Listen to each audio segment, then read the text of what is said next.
তুই বুঝবি না, বড় স্বপ্ন না থাকলে মানুষ কখনো বড় হয় না। স্বপ্ন থাকা ভালো, কিন্তু সেই স্বপ্ন যদি শান্তি কেড়ে নেয়, তাহলে সেই স্বপ্ন দিয়ে কি করবি? যে মানুষ অল্প পেয়ে সন্তুষ্ট থাকতে পারে, সে আসলেই ধনী মানুষ।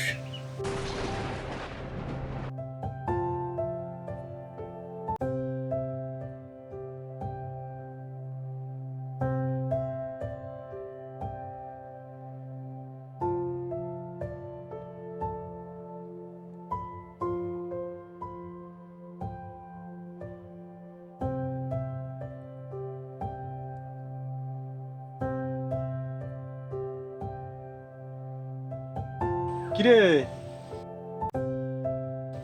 তুই ওখানে বসে দাঁত মেসক করো? কেন? দাঁত মেসক করা কি খারাপ নাকি? জীবনে তো কিছু করতে পারলি না। আর জীবনটাও তো ভালো চলছে।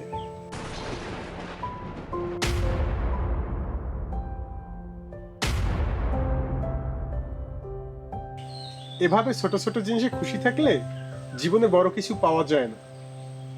সবাই বড় কিছু পেলেই খুশি হয় না।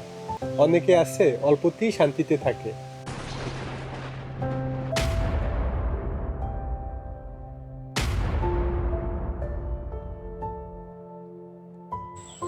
আমি তো বড় ব্যবসা করতে চেয়েছিলাম, অনেক টাকা কামাতে চেয়েছিলাম, এখন ঋণে ডুবুডুবু হয়ে গেছি। লোভ বেশি হলে মানুষ শান্তি হারিয়ে ফেলে। তুই বুঝবি না, বড় স্বপ্ন না থাকলে মানুষ কখনো বড় হয় না।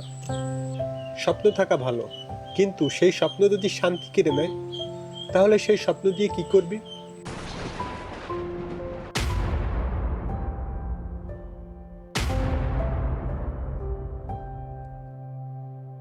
আমি দিনরাত শুধু টাকা নিয়ে চিন্তা করেছি, বাড়ি করেছি, গাড়ি কিনেছি, কিন্তু আজ পরিবারে শান্তি নেই।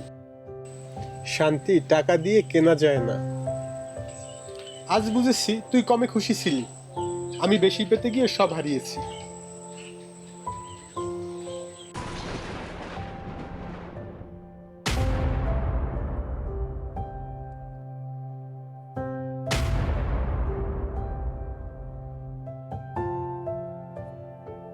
মানুষের জীবনে দুই ধরনের সুখ আছে।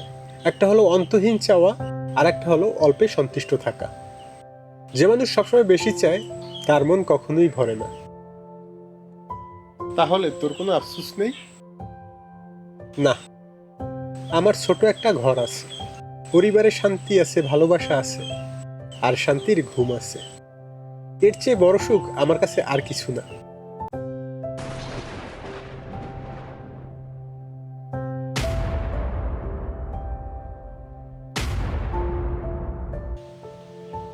জানিস, আমি সব পেয়েও শান্তি পাইনি।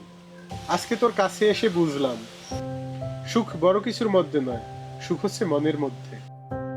যে মানুষ অল্প পেয়ে সন্তুষ্ট থাকতে পারে, সে আসলেই ধনী মানুষ।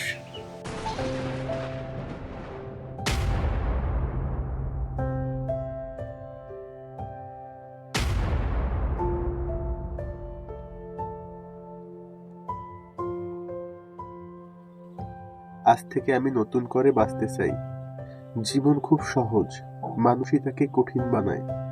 অল্পে সন্তুষ্ট থাকা মানুষের জীবনে শান্তি থাকে। লোভ মানুষের সুখ কেড়ে নেয়, কিন্তু সন্তুষ্টি মানুষকে সত্যিকারের ধনী বানায়।